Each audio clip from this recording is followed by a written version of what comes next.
প্রিয় বন্ধুরা, তোমরা সবাই কেমন আছো? আশা করি ভালো আছো। আজও চলেছি এক নতুন ভিডিও নিয়ে। কিছু গুরুত্বপূর্ণ বিষয় সম্বন্ধে আপনাদের আলোচনা করব।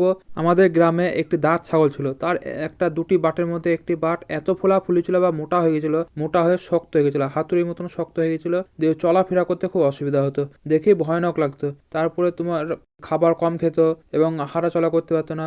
মাঠে নিয়ে যেত, মাঠে নিয়ে যে কোনো আঘাত লাগতো, কোনো গাছের ডালে আঘাত লেগে সেই বাটটা ঘা হয়ে গেছিল, ক্ষত তৈরি হয়ে গেছিল ঘায়ে।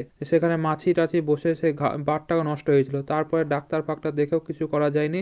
সেই বাড়ির লোকজনরা প্রথম বুঝতে পারেনি। সেই ছাগলের দুটো বাচ্চাও ছিল, সেই বাচ্চা দুটো দুধ পায়নি এবং মাটা লাস্টের দিকে অসুস্থ হয়ে গিয়েছিল, এবং তার জন্য সেই ছাগলটাকে বিক্রি করে দিয়েছে।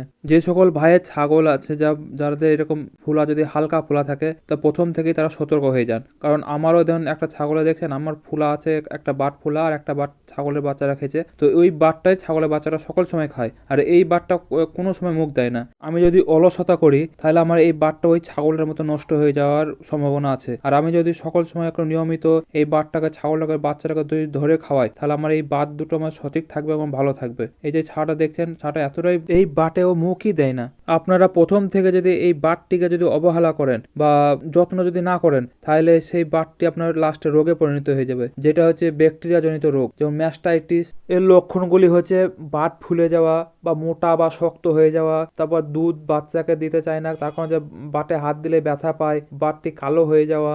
এই লক্ষণগুলো যদি আপনি বুঝতে পারেন, তাহলে ঘরোয়া পদ্ধতিতে প্রথম অবস্থায় যদি হালকা ফোলা অবস্থায় যদি আপনি ধরতে পারেন, তাহলে কি করবেন? তাহলে প্রথমে আপনি হালকা কুসুম পানি নিয়ে তাতে আপনি পরিমাণ মতো লবণ, পরিমাণ মতো হলুদ দিয়ে সেই পানিটা মিশিয়ে নিয়ে ওই বাটটিতে ধুয়ে দিবেন। বাটটিকে দিনে দুবার ধুয়ে দিবেন, দিয়ে ভালো কাপড় দিয়ে মুছিয়ে দিবেন। দ্বিতীয় নম্বর হচ্ছে, ওই বাটে যদি ঘা বা পুজ বের হয়, তাহলে আপনারা সব থেকে ভালো একটা জিনিস হচ্ছে সরিষার তেল আর হলুদ মিশিয়ে নিয়ে সেই বাটে লাগিয়ে দিবেন। যদি দেখেন আপনার ছাগলের বাট অতিরিক্ত ফোলা বা মোটা দেখা দেয়, তাহলে আপনি তাড়াতাড়ি পশু চিকিৎসালয়ে নিয়ে যান এবং সেখানকার ডাক্তারের সাথে আপনি কথা বলেন এবং ডাক্তার আপনাকে পরামর্শ দিয়ে দেবে। নিজে নিজে কোনো মন্ডলি করবেন না, এর ফলে ছাগল মারা যেতে পারে। মারাত্মক হলো বাট কালো হয়ে যাওয়া, ছাগলের বাচ্চাকে ঠিক মতো দুধ না দিলে, ঠিক মতো ছাগলের চিকিৎসা না করালে বাটটি নষ্ট হয়ে যাওয়ার সম্ভাবনা বেশি থাকে।